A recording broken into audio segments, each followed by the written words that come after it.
quisiera, si me permiten también, darles un motivo de oración. A nuestra congregación también está eh, siendo probada.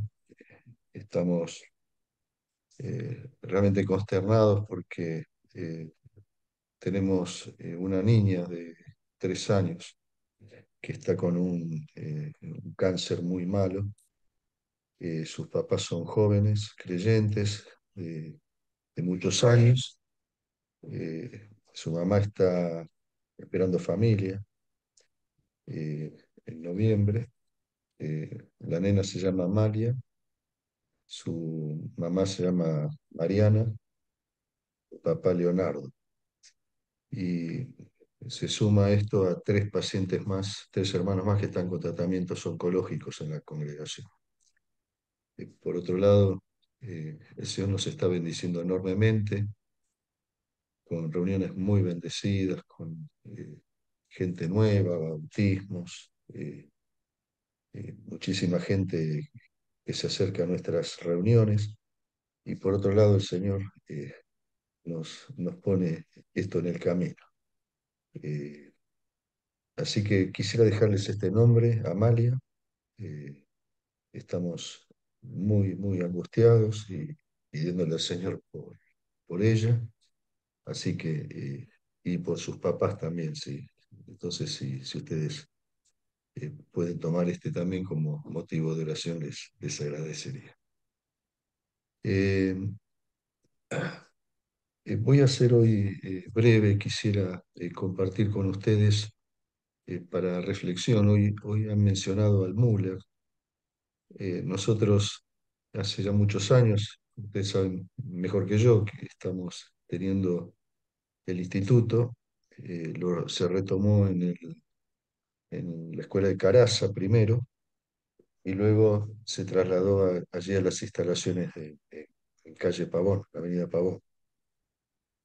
Allí todos los años a los alumnos nuevos, los que están en primer año y segundo, les damos una materia que se llama Introducción a la Teología y también enseñamos luego lo que se llama Teología Propia dentro de un plan de 4 años. Eh, Cerrando la clase que dimos el bimestre pasado sobre Introducción a la Teología, eh, les alentábamos a los chicos, a los hermanos que estaban allí presentes, a, a mirar a Dios no como el objeto de estudio, sino como eh, realmente entendiendo que nosotros no somos los sujetos que estudian a algo, sino que realmente somos objetos de la creación de Dios. Dios nos creó a nosotros, Dios se acercó, el Señor nos dio vida y de alguna manera el Señor también eh, se acercó a nosotros y si Él no se hubiera acercado a nosotros, jamás hubiéramos tenido la oportunidad de conocerle.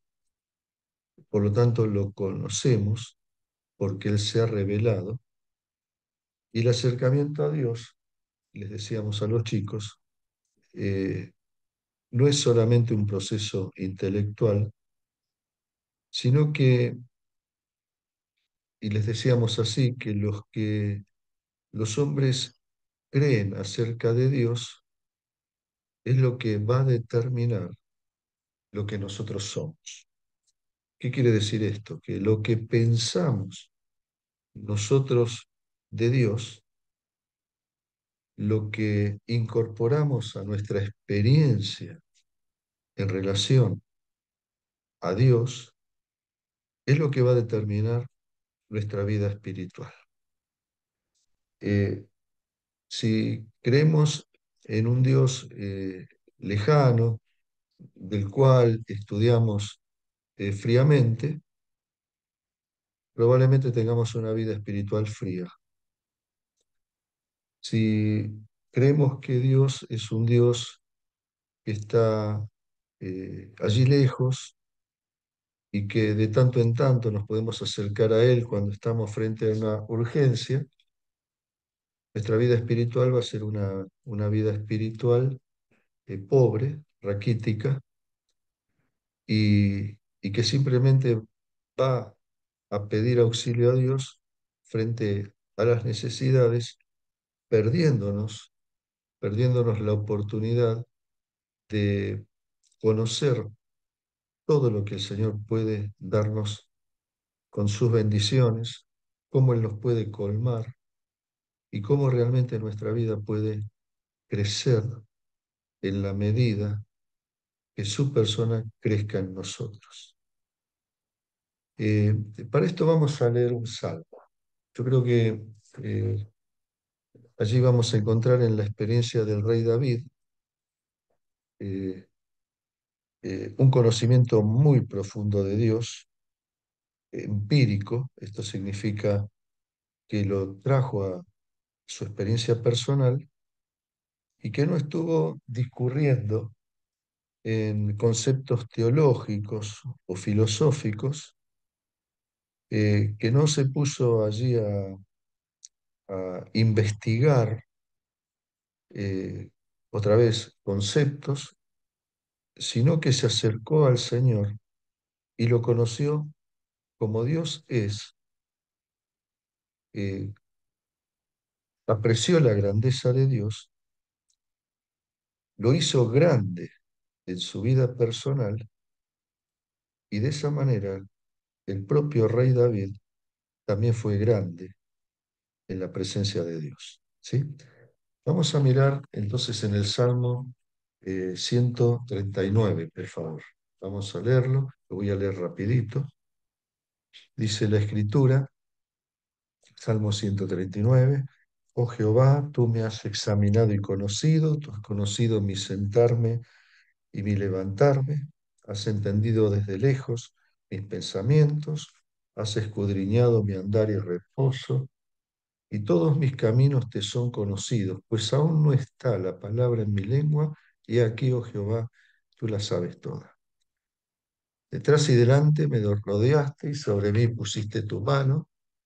Tal conocimiento es demasiado maravilloso para mí. Alto es, no lo puedo comprender. ¿A dónde me iré de tu presencia? ¿Y a dónde huiré de tu, a dónde me iré de tu espíritu? ¿Y a dónde huiré de tu presencia? Si subiere a los cielos, allí estás tú. Y si en el Seol hiciere mi estrado, he aquí, allí tú estás. Si tomare las alas del alba y habitar en el extremo del mar, aún allí me guiará tu mano y me asirá tu diestra. Si dijere ciertamente las tinieblas me encubrirán, aún la noche resplandecerá alrededor de mí, aún las tinieblas no encubren de ti, y la noche resplandece como el día. Lo mismo te son las tinieblas que la luz, porque tú formaste mis entrañas. Tú me hiciste en el vientre de mi madre, te alabaré porque formidables, maravillosas son tus obras.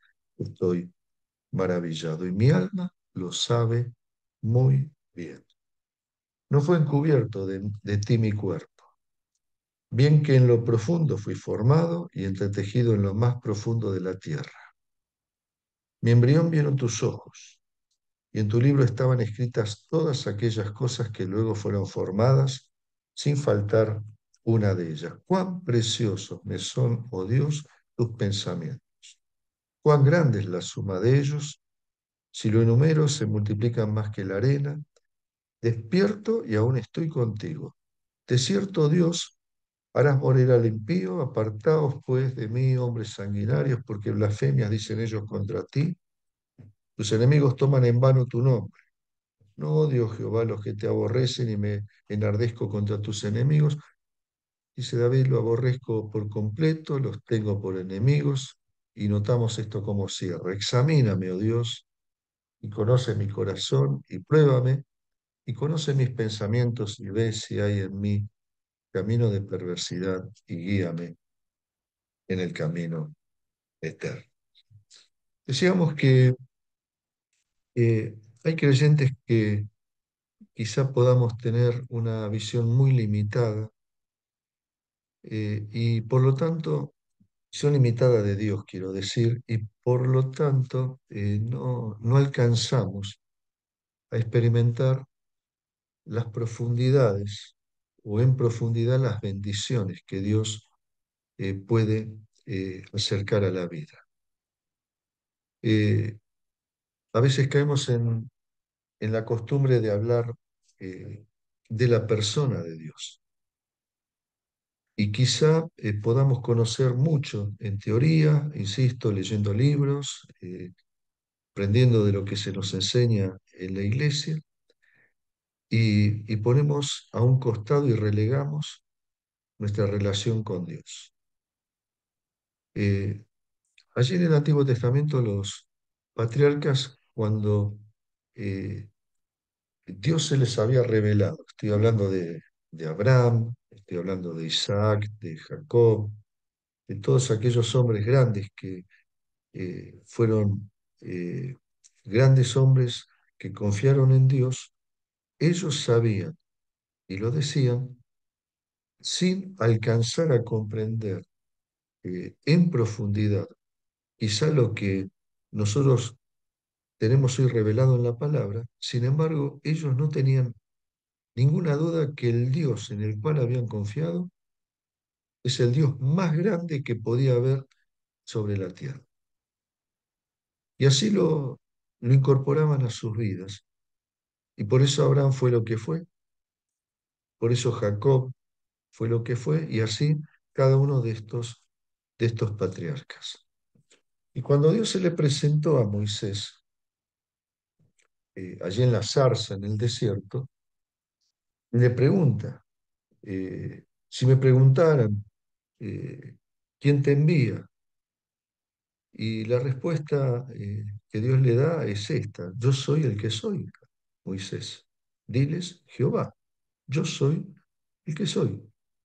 No hay otro, soy la razón, soy la fuente, soy el que es eterno, presente, permanente, el que sabe todas las cosas, el que está en todas partes, el que tiene el poder ilimitado.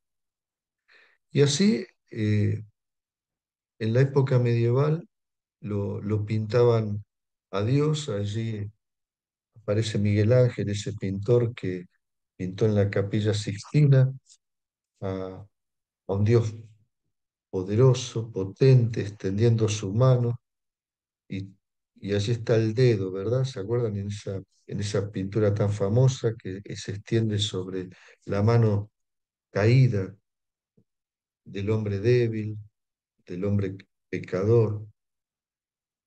Y allí está el concepto también importante: un Dios enorme, potente, poderoso, eh, al que le debemos la vida. No solamente decimos que le debemos la vida espiritual, sino, como dijo el apóstol Pablo ahí en Hechos capítulo 18, cuando les habló a los atenienses y le dijo, en Él vivimos y en Él somos. ¿Eh? Eh, y esto significa que cada día que despertamos, cada mañana que nos levantamos, cada día que vamos a trabajar, cada día que nos dirigimos a nuestros quehaceres, cada vez que se abre el templo, cada vez que hacemos algo, en realidad lo que está sucediendo es que en Él somos, en Él vivimos. Y eso es una bendición que Dios da a todos, a creyentes e inconversos. Es la providencia de Dios que se derrama a todos los seres humanos. Y nuestra vida cuelga de esa voluntad preciosa que Él opera de una manera soberana en la vida de cada uno de nosotros.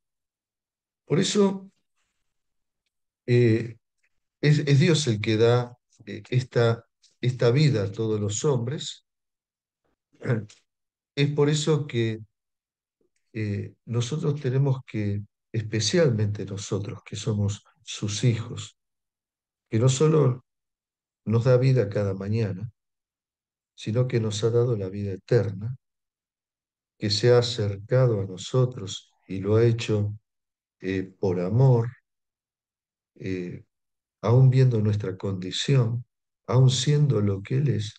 Por eso nosotros, de una manera muy especial, somos desafiados a conocer. Pero yo le decía a los estudiantes, eh, no conocerlo otra vez como cuando uno abre un libro de introducción a la teología, que allí aparecen las definiciones.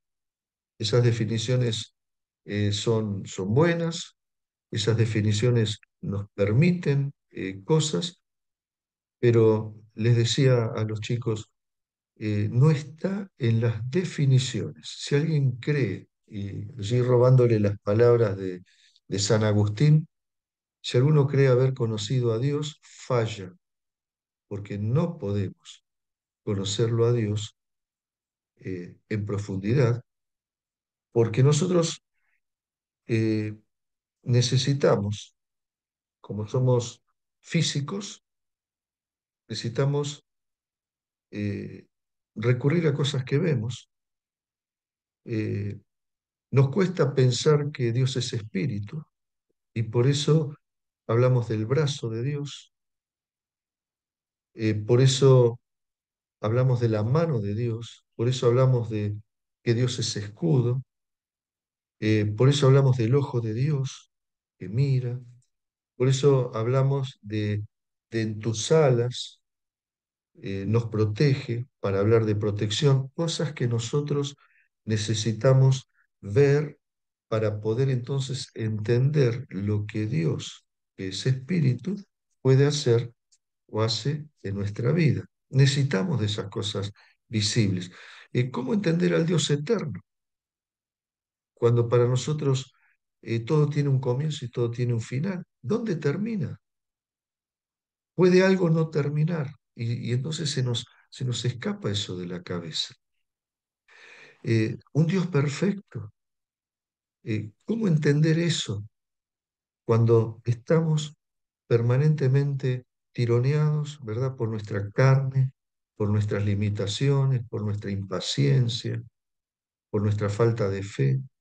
Y allí aparece un Dios perfecto.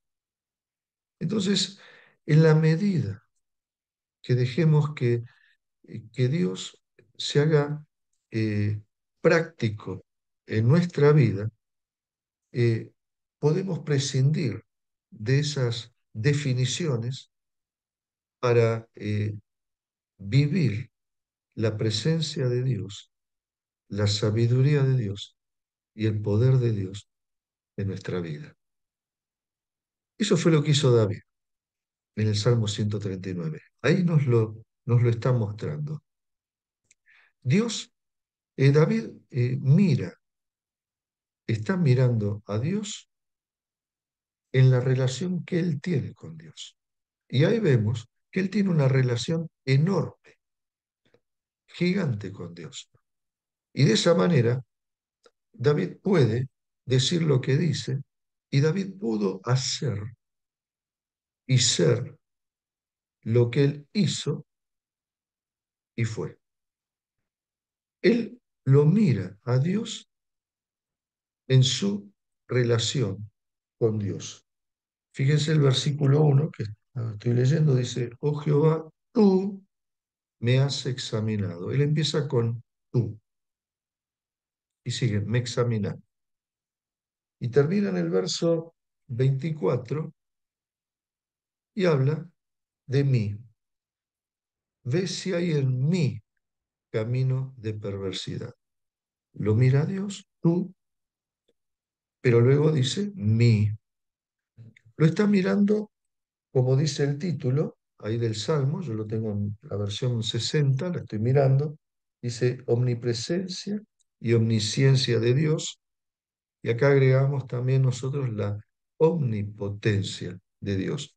Y lo que David está hablando de, o dice en este salmo, son todas eh, conclusiones o son todas cosas que le dice a Dios, pero que están relacionadas con el vínculo que él tiene, personal con Dios. Entonces él puede decir en el verso 23, el Señor, me conociste. Verso 23, examíname, oh Dios, y conoce mi corazón, pruébame y conoce mis pensamientos y ve si hay en mí camino de perversidad. Eh, o sea, no le está hablando del conocimiento de Dios en base a la física cuántica, al origen del universo, a discernir sobre las teorías de los físicos. Él está diciendo, Señor, conoce todas las cosas. Como le dijo Pedro, Señor, tú sabes todas las cosas. Y me conoces, le dice David ahora, más que yo mismo me conozco a mí. Entonces, Señor, como sabes todas las cosas, revélame lo que está mal en mi vida. Mostrámelo. O sea, está bajando a su relación personal el concepto de que Dios sabe todas las cosas, que puede examinarme y conocerme. Lo demás es teoría, lo demás es teoría. Conocerme íntimamente y que David no solo sabe que Dios lo puede conocer, sino que David era consciente que Dios lo conocía. Fíjense, el verso 2 dice, tú has conocido mi sentarme y mi levantarme. Entendiste desde lejos mis pensamientos.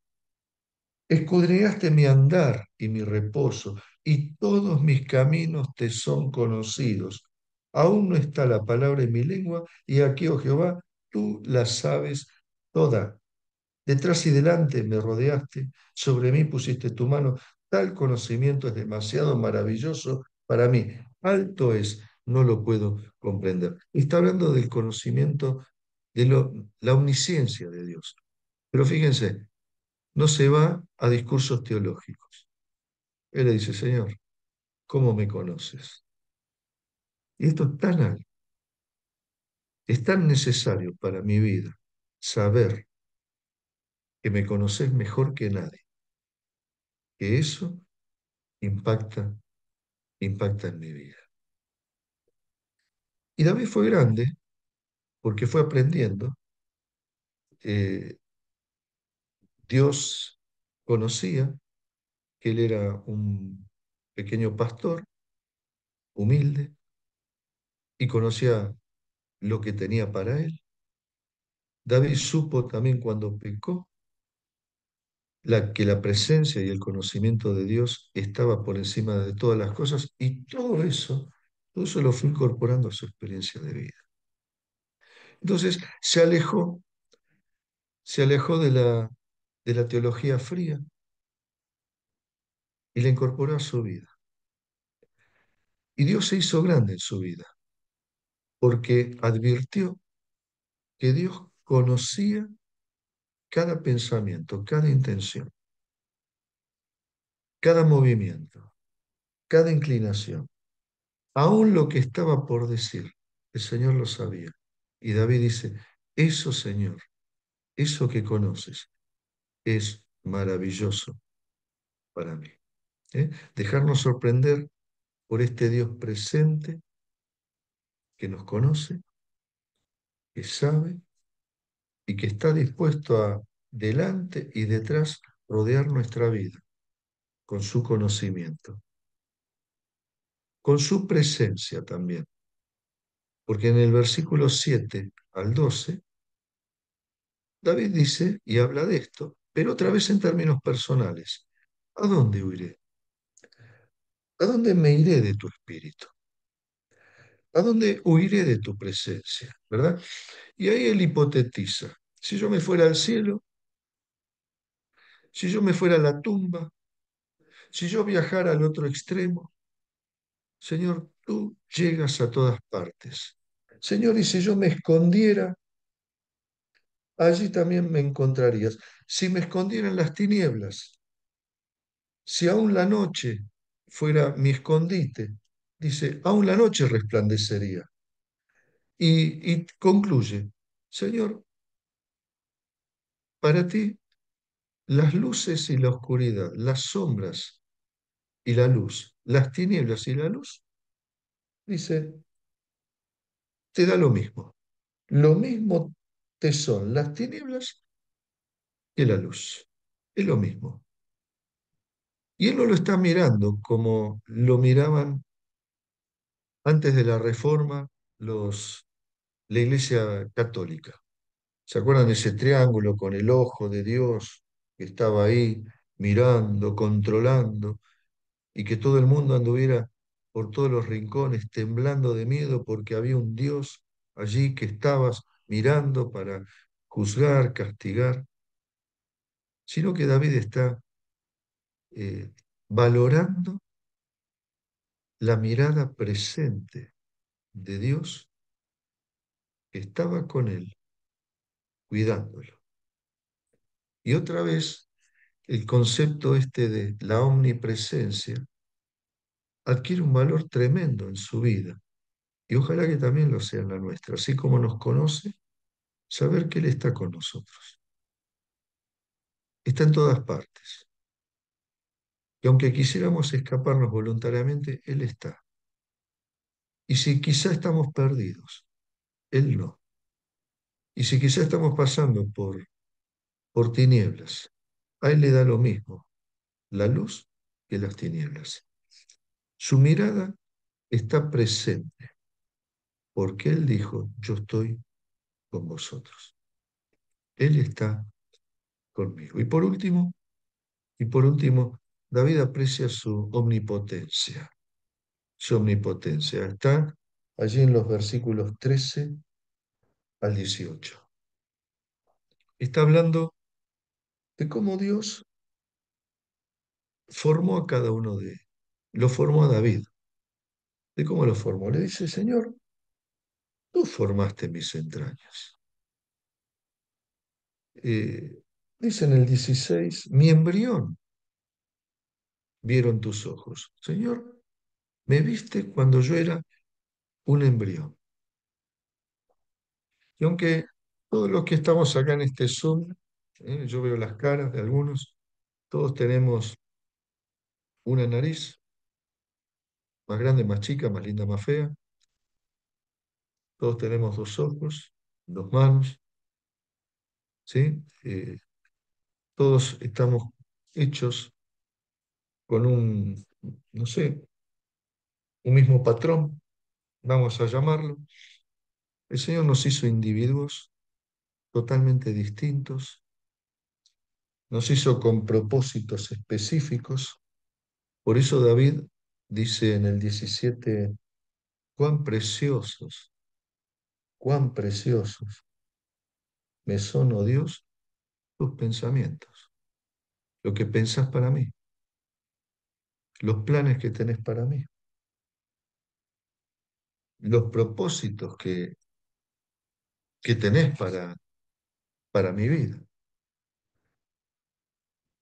Y estos designios son desde el mismo momento que fuimos engendrados. Y estos planes los vas a llevar a cabo, porque por encima de todas las cosas está tu propósito y tu designio, que nada va a detener lo que has establecido para la vida de todos los que estamos acá. Este Dios omnipotente, omnisciente, omnipresente, el que se estudian en los libros, en los institutos, es este Dios que se acercó a David, se acerca a nuestras vidas. Y es el Dios al que le creemos y con el cual tendríamos que tener esta relación grande con Él. No tratando de entender en el sentido de tratar de comprender algo que nunca vamos a poder entender. Cuáles son sus designios, cuál es su programa, y tratar de bucear en cosas que nunca vamos a poder entender acá. Pero sí saber que Dios cumple, que aunque Él sea incomprensible en tantas cosas, nosotros realmente nos quedemos satisfechos con lo que escuchó el apóstol Pedro. Lo que yo hago ahora no lo entiendes, Pedro, mas lo comprenderás después. Lo comprenderás después. O sea, David lo que está mostrándonos acá es que tenía una relación enorme con el Señor. Y que esos atributos, otra vez que se estudian en la teología y que aparecen en todos los libros, todas esas cosas impactaron en su vida. Señor, me conoces. Señor, estás presente. Señor, eres tan poderoso que vas a cumplir todos los planes que has diseñado para mi vida y nada se va a oponer a ellos. Y qué bueno es entonces que nosotros, esto nos ayude a poner los pies en la tierra y aceptar la realidad. O sea, lo que nos pasa,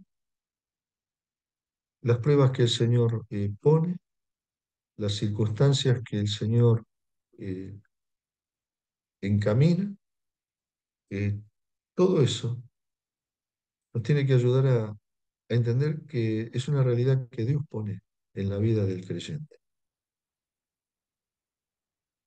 Y muchas veces nosotros, porque a veces nos vamos a un extremo donde espiritualizamos todo, muchas veces somos renuentes a aceptar realidades, renuentes a aceptar realidades. Cuando a veces, ¿se acuerdan de Job? Eh, el Señor dio, el Señor quitó, bendito sea el nombre del Señor. Pero ese Dios, todo lo sabe, todo lo cuida y nada escapa a su poder. Su voluntad es soberana. Hay cosas que no las voy a comprender jamás. Y decíamos hoy, les contaba esto de cómo nuestra congregación está angustiada y está en la presencia del Señor clamando por nuestros enfermos. No, hay muchas cosas que no entendemos, pero sí creo que todos sabemos que ese Dios gigante, enorme, es un Dios que nos ama. Que nos ama porque si no, no nos hubiera venido a buscar. Que nos ama porque si no, no hubiera dado a su propio Hijo para rescatarnos.